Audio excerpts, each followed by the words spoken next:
But equity, if we were to achieve it, would look like more diversity in our communities. It would look like secure housing and food for everyone.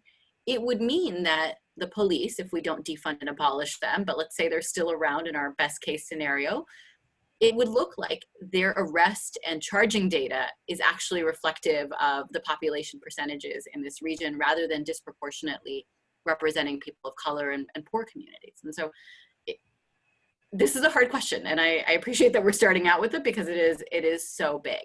And definitely a tough question. I definitely appreciate it. Dr. Armeline, what are your thoughts here? As usual, I really appreciate what my colleague Zahra had to say. I really like that she went immediately to talking about what we would call structured inequalities, right? Or these inequities that don't happen to exist, but they're there because of the built-in features of the systems that reproduce them with some level of consistency, whether that's for poor people, the immigrant, undocumented folks, African Americans, or whoever. And so I guess what I want to say is that I want to kind of caution us against being limited to language like equity and diversity and these sorts of things, because I think what we've seen is that doesn't really bring the goods. It is very easy for me to diversify an extraordinarily exploitive system, which is what indeed we have. That explains our criminal justice system. That explains, frankly, every major public institution we have. Yet they remain absolutely fundamentally problematic. And so I don't really like to think about equity, frankly. What I like to think about are the actual social systems that we study and we know exist and we know how they work, and then use those understandings to dismantle and replace those systems. Equity is a really interesting thing, because equity, when it comes to what exactly? I mean, are we saying equity in terms of finances? Because then we got to get into capitalism. Are we saying equity in terms of opportunity? Well, opportunity for what? To exploit another person? To be exactly the person that I'm trying, or the system I'm trying to replace? So I think these conversations about equity and diversity without any conversation about what it is we're diversifying or what it is we're providing opportunity to and in what context can be, let's say, a little frustrating. Yeah. Absolutely, very thoughtful, very thoughtful. Shava, give us your thoughts here. Thank you, Rick, and thank you, Ramona and Josh, for inviting me. It's quite an honor to be in the company of such personalities as all of you. For me, equity as such continues to be only a concept. It is true that in recent years we have been talking a lot about equity in Silicon Valley, so much that the city of San Jose and the county have opened offices and departments dedicated to deal with racial equity. However, the economic, educational, and social gaps that separate poor people and people of color from the privileged classes are still too great. I don't really believe that they can be solved by bureaucratic solutions. I came to the United States back in 1968, and I worked in the fields for the first 12 years until 1979. And, through the United Farm Workers, we were able to negotiate, to organize, and to negotiate some of the best contracts ever for farm workers at the time. 40 years later, I go back to Watsonville or to Salinas, and the conditions and the wages that people have to work under, right, in the fields. We don't have to go too far. All we have to do is go to South County, and you can see, how farm workers live. So it is. It's a good concept, and there's a lot of things that we need to do to make it real. But at this point, for me, it's just that a concept. Thank you, Shava. And Latoya, I'm going to you. It looks like you were moving. I see the seatbelt around you. So if you're moving, thank you for having the seatbelt on. What's your thoughts on the question, Latoya? Yeah, absolutely. First of all, thank you for having me on here. It's an honor to be among such great leaders and thinkers. Yeah, so in terms of equity, I think it's twofold. One, it's like taking a look at the gaps that we have and creating access points for people that don't have opportunities. And I feel like that's an easy place to start, especially right now when we're so close to election season and we have Proposition 16 on the ballot, affirmative action, Proposition 17, giving convicted felons the right back to vote. And we know who that population is, right? So there, the Racial Justice Act, which is about to get heard by Senate in a couple days, declaring racism public health crisis, right? Juneteenth becoming an official holiday. So there have been things that are happening to kind of start addressing these systemic issues. And I feel like when it comes to equity and thinking about how we can make, make San Jose a place where everyone feels represented and everyone feels valued and everyone feels like they have access to opportunities, it's starting here where there's these resolutions on the table and getting people out to the polls and people using their right to vote to really, start addressing some of these systemic issues. So that's what I think about it. I'm like, look, we got these measures on the ballot, that are going to address a lot of these issues. We've been organizing to get SROs off of school campuses, pushing to replace the juvenile justice system with systems of restorative justice and support. There's a lot of boots on the ground right now. So I think like when we're talking about equity, we need to be making sure that we're throwing our support and our energy and capacity behind, things that are already in motion in terms of policy.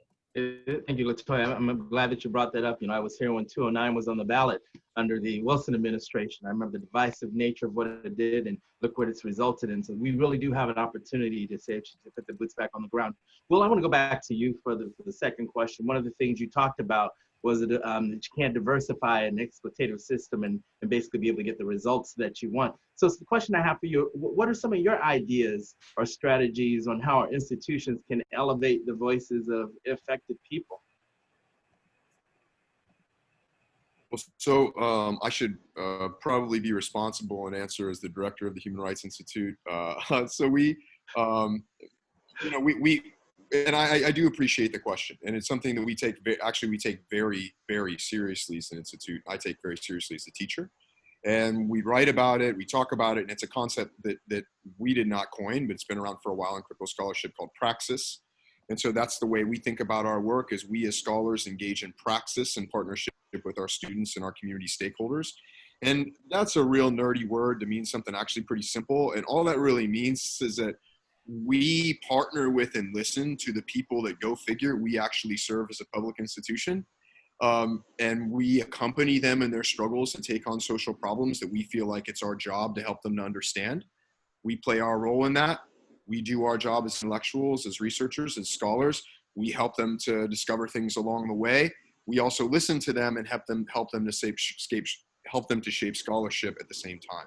So as you can imagine, it basically means that we see our job as scholars through these kinds of social problems as informing the ways forward, but we also see our responsibility to be down there in the streets and to be there with our stakeholders, to take those risks and to learn from those experiences as well. And that learning goes back and forth. Now, beyond that, beyond like my personal role as a professional, I really am hoping actually that the worst nightmares of the right wing, and I mean this literally right now. So I think it was yesterday or last night, Tucker Carlson on Fox, spin his little bow tie off, freaking out about things as he usually does, trying to hop up the base. And he said, these rebellions, they're not really about racial justice. They're about class war. And, my first thought was actually, if only we were so lucky. So our move right now is that we really have to start thinking hard about where all of this goes in terms of rebellion, momentum, and energy before the forces that are already, frankly, reappropriating it finish the job. And the beauty is, I think that is actually happening. The problem is that I think we read too many really clean, neat history texts about previous periods of rebellion or resistance, where we think it's this really neat process that happens by a really disciplined narrative where everyone's following one leader and believe the same thing. Like, these things are messy. So my hope is that out of the messiness, something like multiracial movements that are both anti-racist and anti-capitalist, or at least pro-union, develop out of this. Because if history is a guide, those are really the only kinds of movements that have brought lasting power to any of those populations, whether it's African Americans, working class people, et cetera. I definitely agree with you. I think we're at a moment in time where the opportunity is right now and has to be taken advantage of. So I definitely appreciate those thoughts. I was going to say, I know you said you wanted to be responsible. I want to know what the irresponsible answer was, because I'm telling you, that's what everyone here wants to really hear about. So I want you to think about that. I know you from your NAACP hat, so I definitely would like to have you wear what are those hats and some of the answers. I want to roll over to you, Zara, because one of the things that you had talked about in your opening was about policing and equity in policing and the treatment of individuals. So I want to roll over to something that's recently happened in a Facebook group involving current and former San Jose police officers making racist jokes about a Muslim woman pulled over in Los Angeles. Why do you think racism exists in local police departments, institutions that we depend on to protect us? And what can local governments do to combat racism in these departments? Let's hear your thoughts. Wow, always with the big questions, Rick. I'm just like, how am I supposed to fit this in bite size? But, appreciate the opportunity to address that. Frankly, racism is integral to the way policing exists in the United States today, right? Like that is where it comes from. It is the original slave catchers. It's the protectors of the rich in the North. And so, when the roots are bad, right? Like we talk a lot about like the what is it, like one rotten apple? It's like, no, it's not one rotten apple. It's rotten roots from the beginning. And over the course of now many, many years, we've continued to build in protections for really rotten roots. Like you've got a bad tree in an orchard, eventually either you take care of the tree or the whole orchard goes bad. And I worry that where we are with policing today is that it has gone unchecked for so long. Mm-hmm. In the context of the story that you're referencing for viewers who may not be familiar, what we learned was that San Jose police officers were engaging in vile, hateful language online. It's offensive, it's horrible, it makes it difficult for someone who looks like me to want to call the police, but my experience is a fraction of what I think many of you have experienced, right? Like, how do I as a South Asian woman be like, oh, well, the police are like harmful to me? Like, no, they're killing Black people on camera without any accountability, right? And they continue to do it. Like, they know that they're being recorded and they do it again. Right? It's like every time we like finish one round of protests, they do it again. And so I don't think that the Facebook issues are actually the biggest issue. The bigger issues is that they are killing people and keeping their jobs.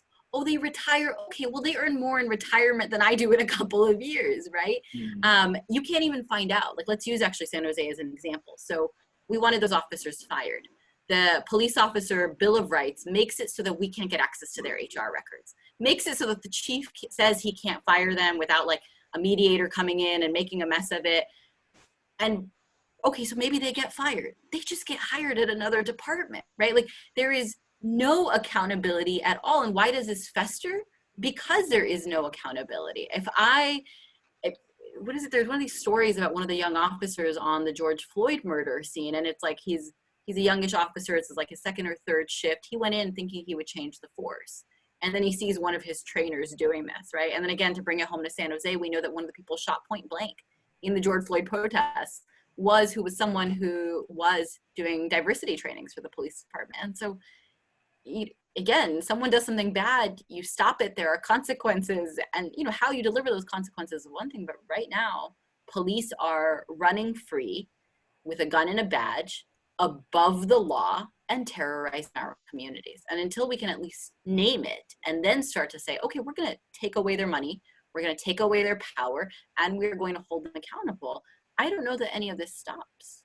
Okay, we're going to get back to it. I'm going to ask a question about what defund the police means to everybody in the end, and I appreciate you saying that. But I'm going to go to a question again for everyone. I do want to continue to remind the listeners to go ahead and put some questions in the Q&A. I have seen a few questions going. We're going to try to get to those. But this is a question for everyone. We're going to start at the bottom and work our way backwards. So Latoya, we'll start with you and work our way backwards as we did the first round. As community leaders, what are we doing? What are you doing to deconstruct white supremacy in our own spaces? So Latoya, we'll start with you. Yeah, so for me, my wheelhouse is education and youth empowerment. So I recently was serving as an administrator, and I was working to reform the discipline system in the school. And that discipline system is grounded and rooted in white supremacy and white fragility and white privilege, you know, perpetuating oppression on our students. So just going in there and completely getting rid of all of those suspension and replacing it with relational methods like restorative justice, like guidance, bringing in MTSS. So really just like, I think that was kind of my biggest contribution to attacking that at the systemic level. But then like, aside from that, running DEI programming in education, doing the work with new teachers and doing the work with teachers who have been in their career for 20 years, because everybody needs to continue to shadow work, you know, so we can show the best we can for our students. And I think like main requirement, right? Like when educators are saying like cultural inclusion and not on a superficial level, this is going to be, there's going to be a way where you're Latoya, we may be losing you just a little bit. You may be breaking up. Did we lose you? All right, we'll come back to you, Latoya. Why don't we go ahead to Shava? Can you hear me now? I can hear you now. You're still coming in a little bit in and out. You may want to turn off your camera. But we'll come back to you if you have anything else to add. Why don't we, oops, we lost her completely. Shava, why don't we go ahead with you in terms of community leaders? What are we doing to deconstruct white supremacy in our own spaces?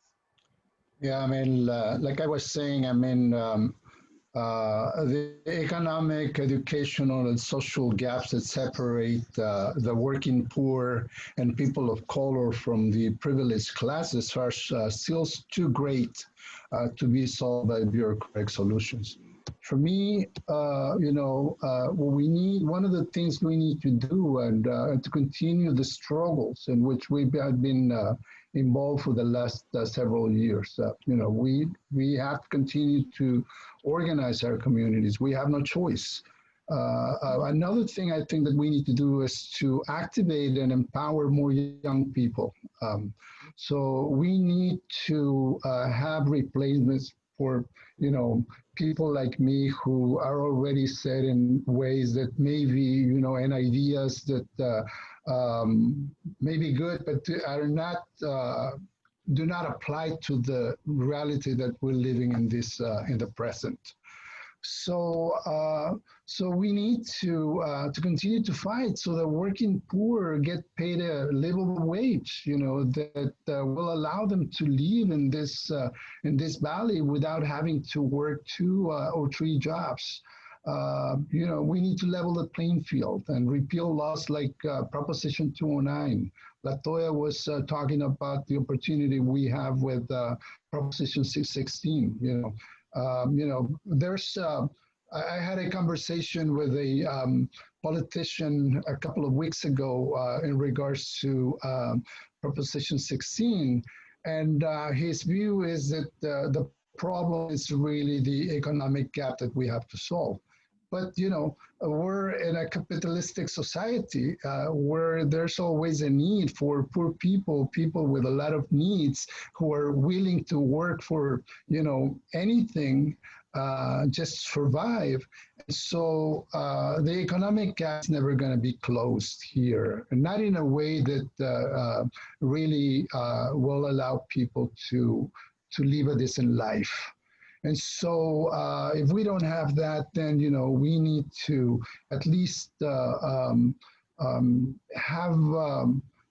other ways that will guarantee that our kids have a shot at getting a quality education. Absolutely. So for me, the question is, or the issue is that we need to continue to organize and keep pushing forward. Yeah. Shava, a lot in what you just said. I definitely agree with everything you Hello?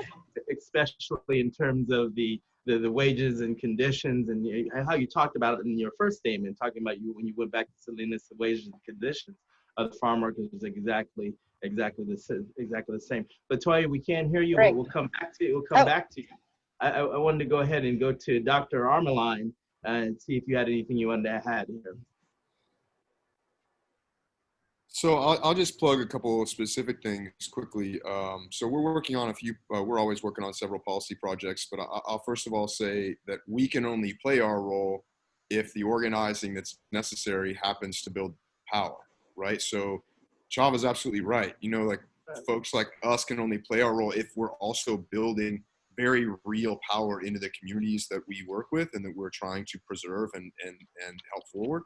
So in that realm, we try and then produce policy that is useful for those movements, right, and that address these social problems.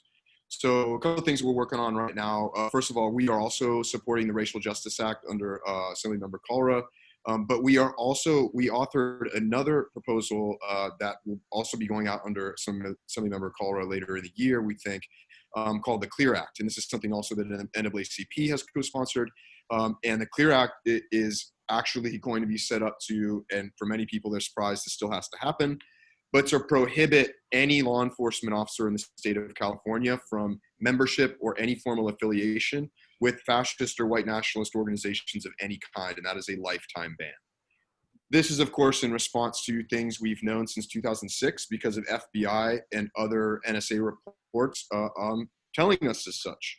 Letting us know that these institutions had long been infiltrated by these organizations.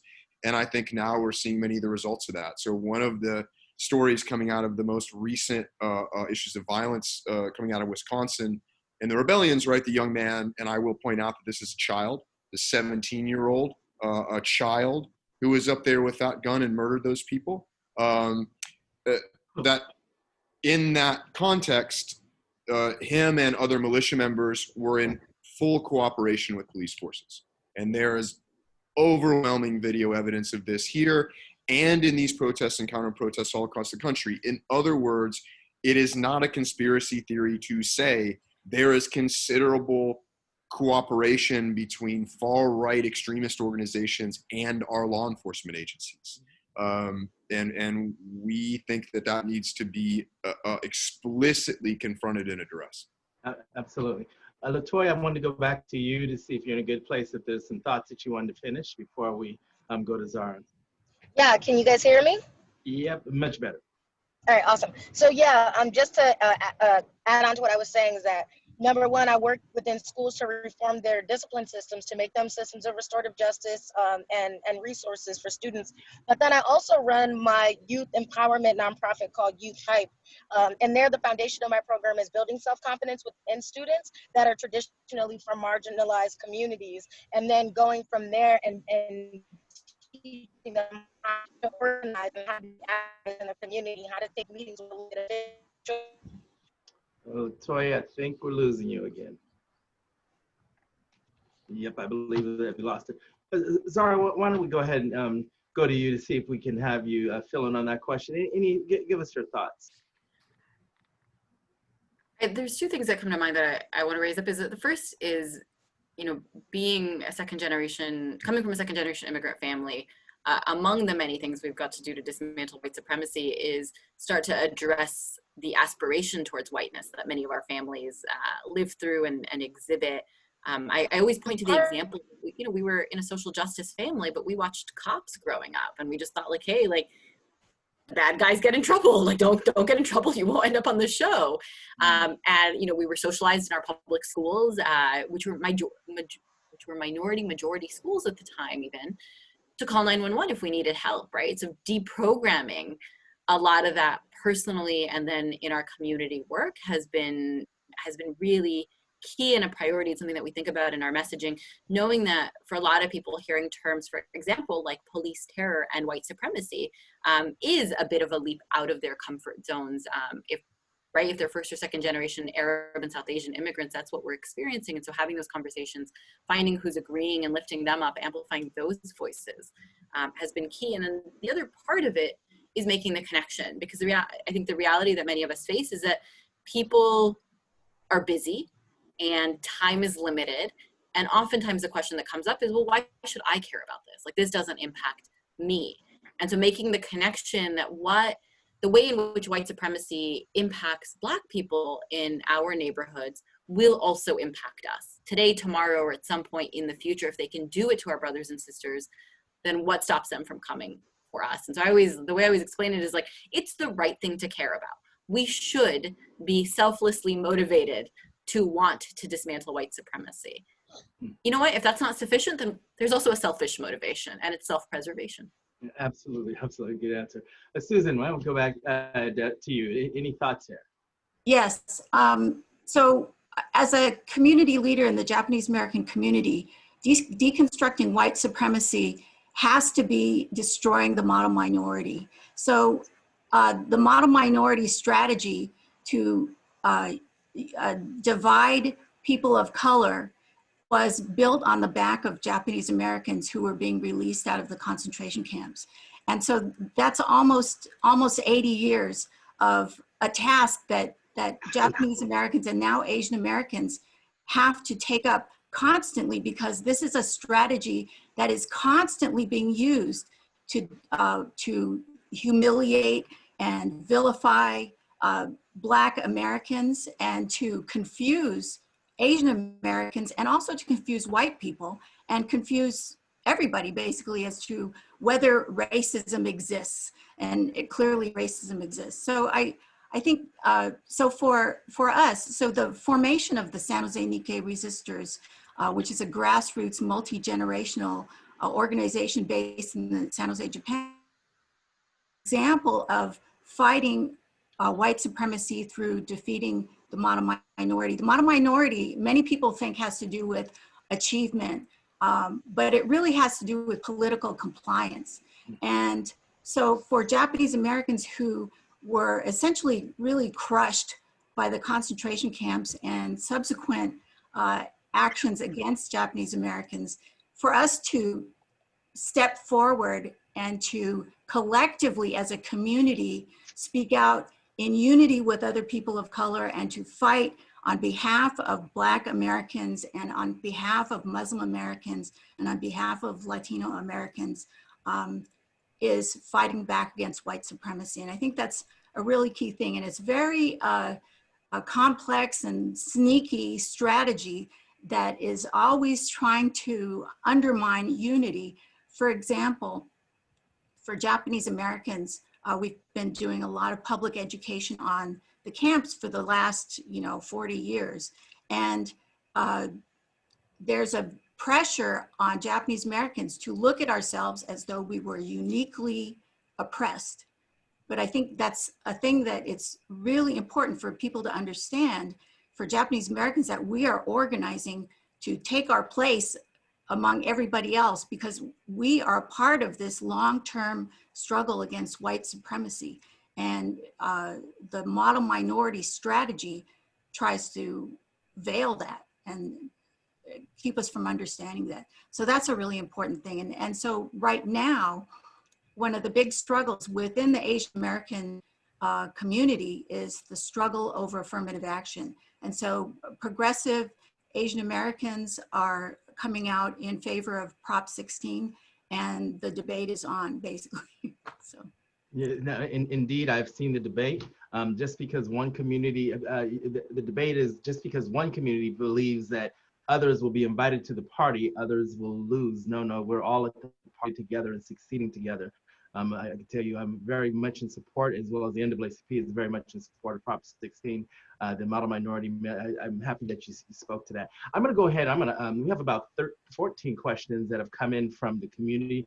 I'm just going to see if a couple of folks want to kind of take a stab at some of these. Let's start with the first one: is how do we combat the backlash, which is coming from the Trump administration. Then it says, how do we reduce the 40%?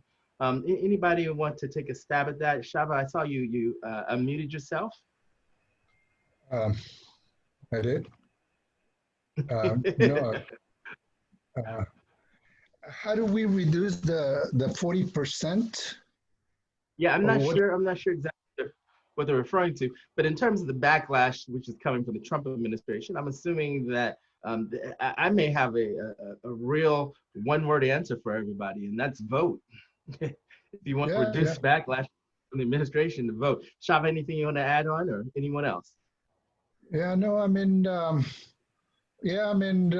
getting people to understand that in this country, really, it is possible to change things by participating in our democracy.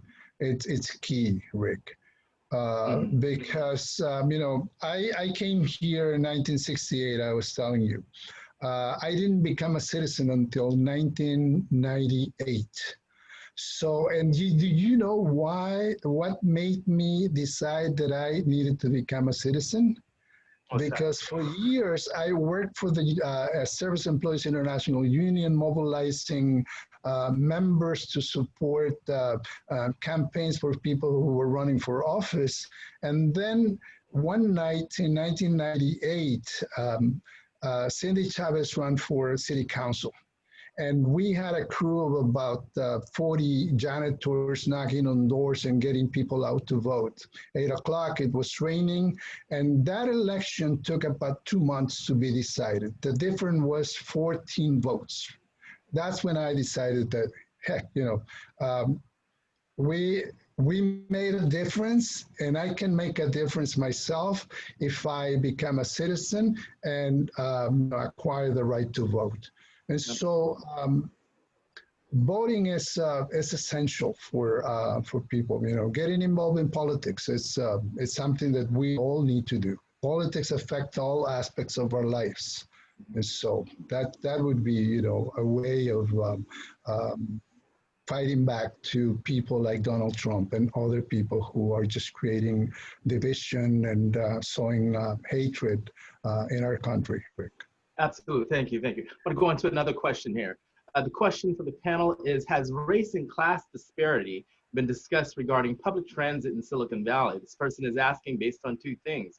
A recent San Jose Spotlight report on the San Jose proposal for a high-tech tunnel in Western San Jose, and a proposal from VTA to cut bus and light rail service to levels last seen in the 1970s, months after the opening of BART to Berryessa connection to the richer white East Bay suburb. Does anyone want to take a stab at that? I don't know if we have any transportation experts on there. Is there anyone has any background on this one? I was gonna say I don't either, but maybe it's something that folks can look at. But I don't know that we have the right panel or anyone that's working on this directly for us. So let's go ahead and move to one more question. Then I'm gonna go back to some of the questions that. Now this one is a very interesting one. So I'll look to maybe a couple folks to take a stab at this. Will a new police chief, I'm assuming they mean San Jose, who's a woman, possibly change the systematic male-dominated culture in the force? Any thoughts on that? Anyone want to take a shot? Hey, can you hear me? Yeah, it's Latoya. Go ahead. Okay.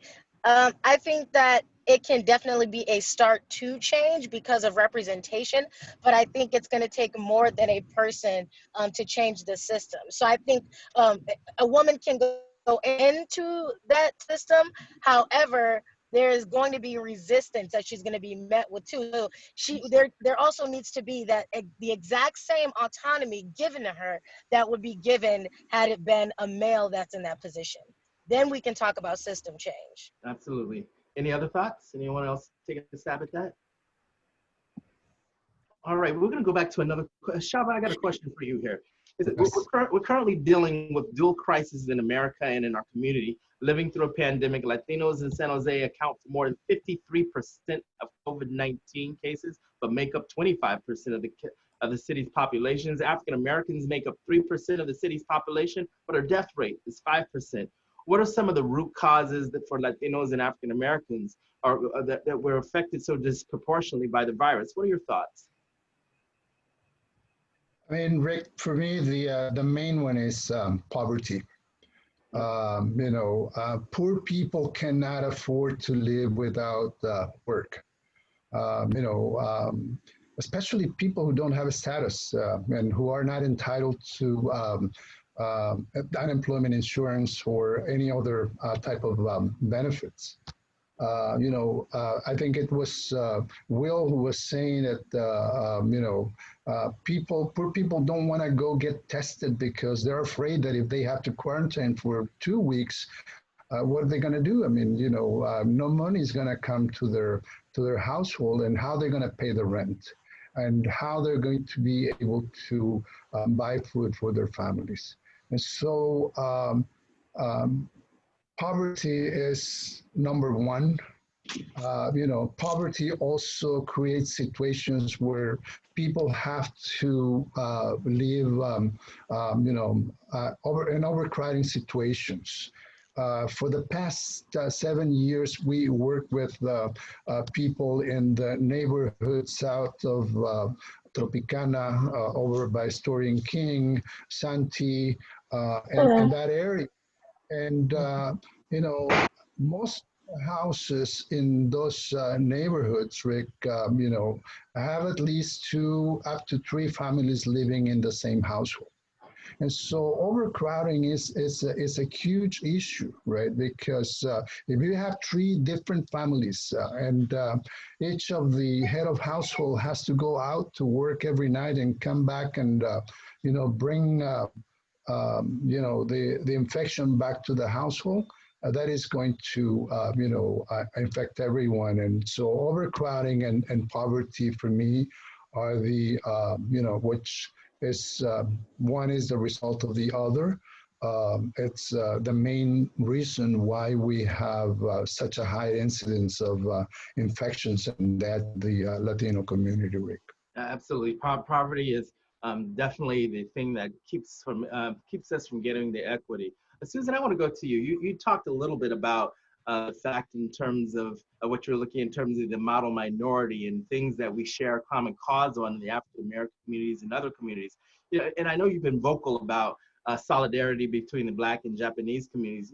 What are some of the parallels between the 2 communities, and how do you think you can build solidarity to end white supremacy? I know you touched on it, but maybe there's a little more that you can add. And do you think some of the parallels of the broader Asian community and the Black community, and where do you actually see common cause? What are some of the common fights for civil rights and the removal of institutional racism? I know I packed a lot in there, but please go ahead and take a shot. Sure, I'll take a shot at that. So I don't look at the Black American community and Japanese American community as having a lot of parallels, but I think that it's more like our histories are intertwined throughout history. So I think the oppression of Black people, is foundational in this country, and it precedes the formation of this country. And the liberation movement for Black people has international prestige. I think Japanese Americans are a very tiny population, and we've been here a little bit over 100 years. But we do have things where we are intertwined. So in San Jose, the largest redlined area is centered on Japantown. And that was a home for Chinese Americans, Japanese Americans, Filipino Americans, as well as Black San Joseans. So that's one way that we've been intertwined. Also, I think, and these are things that a lot of Japanese Americans don't know, but when the government issued the order to remove us and to incarcerate us, very, very few people spoke out against that.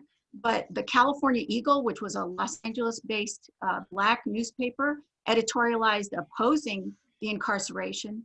And as well, Hugh Macbeth, who is a civil rights attorney in Los Angeles, assisted Japanese Americans who by this time were incarcerated behind barbed wire when nativist organizations tried to take away native-born Japanese American citizenship and voting rights. So that's an incident that we were intertwined there. In the 1960s, Japanese American students, along with other Asian Americans, joined with Black and Chicano students to fight for ethnic studies. And that was a hugely important effort to stop the erasure of our actual history in the United States. Another thing that people don't know commonly is that in 1967 to 1971, Japanese Americans led an effort to repeal Title II of the Emergency Detention Act, which was a provision that kept some of the concentration camp sites online and would have enabled mass incarceration of protesters. This was during a time of a lot of civil unrest. And I think that it's pretty clear that the people who would have been incarcerated in those camps that were created by that act would have been African Americans. It also, for Japanese Americans, it was not a surprise to us that Black Americans were the earliest and staunchest supporters of our struggle for redress and reparations. And it was individuals as well as the entirety of the Congressional Black Caucus, as well as the Jesse Jackson presidential campaign that supported our efforts. So, you know, our redress and reparations victory was not complete because of significant denials, especially for Japanese Latin Americans. But we feel it was very meaningful to us. And because of that, we feel that it is our moral obligation to support the passage of H.R. 40, which is the commission bill for reparations for slavery and its aftermath. And it's not just a moral obligation, but we also recognize, because we are intertwined and because we are a part of this larger struggle for equality and for justice, that passing some kind of reparations legislation would be transformative to this country. And it's kind of, you know, something that people have been alluding to, going to the root and dealing with basic systemic issues that have been unaddressed for generations. So that's how I think Black Americans and Japanese Americans are intertwined. And I think that with regard to the rest of the Asian American community, it's there are also historical intertwining there too. And as I said before, one of the big struggles that we're going through now is to try to unite Asian Americans in support of Prop 16. Absolutely. I believe we share a lot of common cause when it comes to the civil rights community. I want to go back to something that Zara had talked about, and I do want to kind of get the opportunity, maybe for a few of us to answer. And Latoya, I'm going to look you to chime in after Zara. But Zara, you talked about defunding the police. What does defund the police mean to you? I think it can mean something different to a little bit of everybody. Zara, why don't you talk a little bit more about that? Yeah, absolutely. And actually, Rick, really quickly, can I go back to the question about the possibility of a female police chief? Absolutely, please. I didn't want to take that away. The idea that the optimism that representation could, you know, have a substantial impact on our problems is something that I've thought a lot about in the context of, you know, the Arab and South Asian Muslim community. Post 9/11, there's this like, well, what if we just all became FBI agents? What if we joined the military, right? You know, like the FBI is still surveilling our mosques. The military is still invading Muslim majority countries. And we see this, by the way, also, like, I forget who has it, but they memed it around all of the women leaders in national security agencies in our country. So we've got like women at the NSA and women at the CIA. Well, guess what? They're still killing people because the agencies are rotten to the core. And, you know, we look, the issue at San Jose PD isn't just misogyny, right? Like, it is, if you look at Eddie Garcia, he is, you know, he grew up in a working class family. He's from an immigrant family. He's Latinx, and they're still doing all of this stuff. And if we look at police chiefs across the country, if we look at police chiefs and DAs across the country, we see that skin color, gender, and even sometimes class background have had no impact. That if the institution is rotten to the core, it doesn't matter. If we want to be like really grandiose about it, look at, you know, the Obama presidency. Is, yes, he was better than Trump, and yes, he was better than Bush, but like, was he killing people? Was he deporting people? Are we any, like, am I any safer because of his presidency than I was under Bush? I don't know, right? Like, I've had this conversation a lot in the Muslim communities. Like, could we get into a body count about Trump versus Obama? It's potential that if Trump were in office as long as Obama is, we'd end up with more bodies, right? But I don't know that representation alone is going to get us progress, so long as we've got institutions like the Police Officers Association, which really is an institution, it's a monstrosity of its own. When we've got the city council protecting them, when we've got these pensions, right? Again, they retire and they continue to collect these massive paychecks. And then the police leadership will tell us, well, we can't do anything because they're retired. It's like, I don't know. So anyways, the list goes on, and I just want to be like, I don't have hope that a female police chief will make a difference if we don't change anything else. Now, what does defunding the police mean? If I were to speak personally, in my dream world, we don't have a state-sponsored terror force running around in our communities with guns and badges and no accountability. Clearly, the second cup of coffee is kicking in now. But right, that's what defunding the police means in Zahra's dream world, is that we don't have people who are above the law, who are terrorizing our communities, period.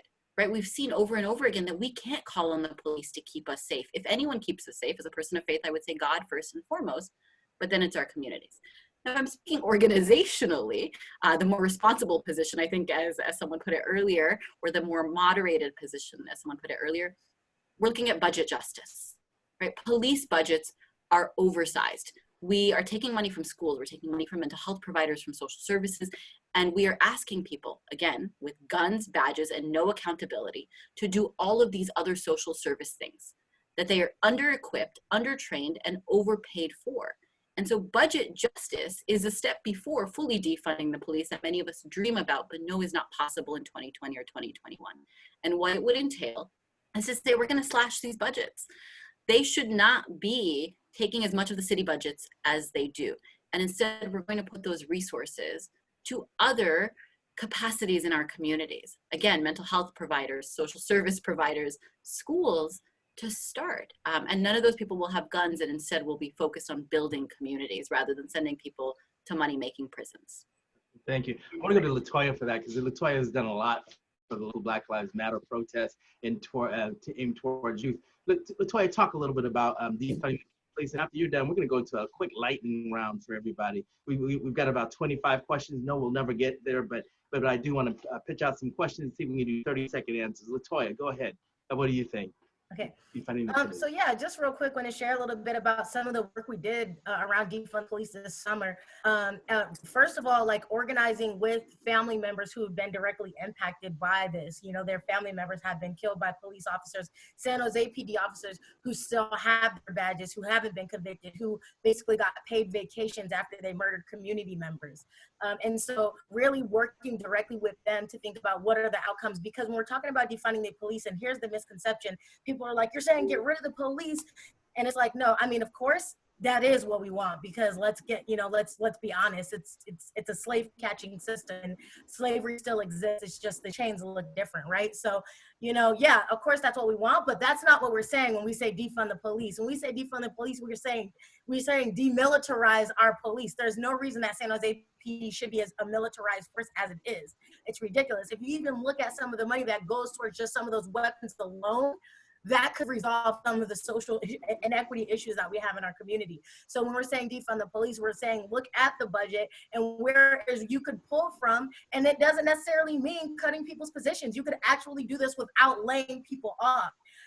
But it also is twofold, because we're talking about divest and reinvest in the community, but we're also talking about reciprocity and restorative justice, which is providing support resources, and I'm talking about financially, to families who have been directly impacted by this, right? So like, what does it look like to try to repair some of the harm that has been done? So, for us, defund the police was like, number one, like, divest and reinvest in the community, but two, like, repair some of this harm that has been done and actually reinvest in how you're training folks, right? And like, so I think, there's that misconception around like just completely get rid of the police, and that's not what defund the police is about. And I actually think it's a pretty generous offer, considering we could have been like, nah, this is revenge. We're getting rid of police, but we didn't. We're taking it slow. So I think like this is definitely, it's definitely one of those things where it has to be a step-by-step process. So we'll see. All right. Lightning round, just looking at the time here. I got one question I'm going to probably end here before we try to get into something else, and maybe look for a quick lightning round closing from everyone. The question is going to be, and I thought this was a good one, what do you wish Silicon Valley tech companies were doing to fight anti-racism and equity? Dr. Armeline, we're going to start with you. 15 seconds, lightning round. Redistribute their wealth. All right. Susan, what are your thoughts? Yeah, I think they could definitely pay more taxes. All right. Tava. Yeah, I agree. Pay their fair share of taxes, definitely. All right. Zara, any thoughts here? You might get unanimity on the panel. They should contribute. All right. Latoya? Create education pathways for students from socioeconomically disadvantaged communities. Perfect, perfect. Hey, what I'm going to do is ask everyone to, again, 15 seconds, see if you have any other thoughts in terms of this panel. I'm going to start with you, Susan, do a quick lightning round, and then I'm going to wrap this thing up. Susan. Sure. I think there's a rule of thumb for looking at policies to address police and other inequities, and that's the solution has to have transparency, it has to have accountability, and it has to have public oversight. And the people have to be empowered to engage in the civic process. All right. Dr. Armeline. Yeah, I want to just say quickly, in all of these discussions with police, and this touches on Zahra's point about a female chief or diversifying leadership, is what has to be changed and what people are actually in the streets about is the actual power relationship between the police and the policed. Mm-hmm. And the bottom line is, and this is what we're saying about in terms of accountability, they don't answer to us under any stretch of the imagination. And we pay for them and we give them the legitimacy of the use of force at the end of the day. Now, I don't know, and I would just leave this for people to think about. I don't know what it looks like if what we see right now isn't enough evidence for you to show that they've lost their legitimacy on the use of force. If you can watch videos like that of Jacob Blake and say this institution is still legitimate and their monopoly on the use of force against civilians that we give them in dollar and in policy, I don't know what that looks like then. How many people have to be murdered? How obviously, how inhumanely, I literally would like to know from someone who says the line should be drawn somewhere else. Where is that line for you? Now that's the criminal justice chair of the San Jose Silicon Valley NAACP. Shava, what do you have? 15 seconds. I think that, there's a need for us to come up with a more universal definition of what defunding the police means, because it depends on, who do you ask? If I ask my members or the member whose house got broken 5 times in the last 24 months, she's going to say, what? No police? We're not going to have police people, in our neighborhood. We need to be able to explain to them what exactly we mean. For me, what it means is to take away from the police the right to continue to kill people with impunity. I just cannot understand why, and that video of what's going on in Wisconsin, why they couldn't just, shoot, this person in a leg or somewhere. There was no need to use more, force, and it's just incredible. Absolutely. Latoya, final 15 seconds of thoughts.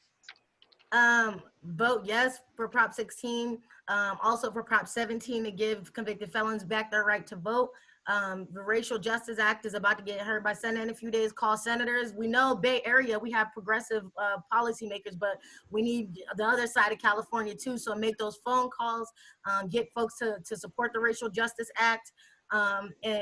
And just remember that, like, there's reality and then there's our stories about reality. We have to decolonize our minds, engage in difficult conversation, agree to disagree, but really seek to be collaborative, to be relational and versus being transactional.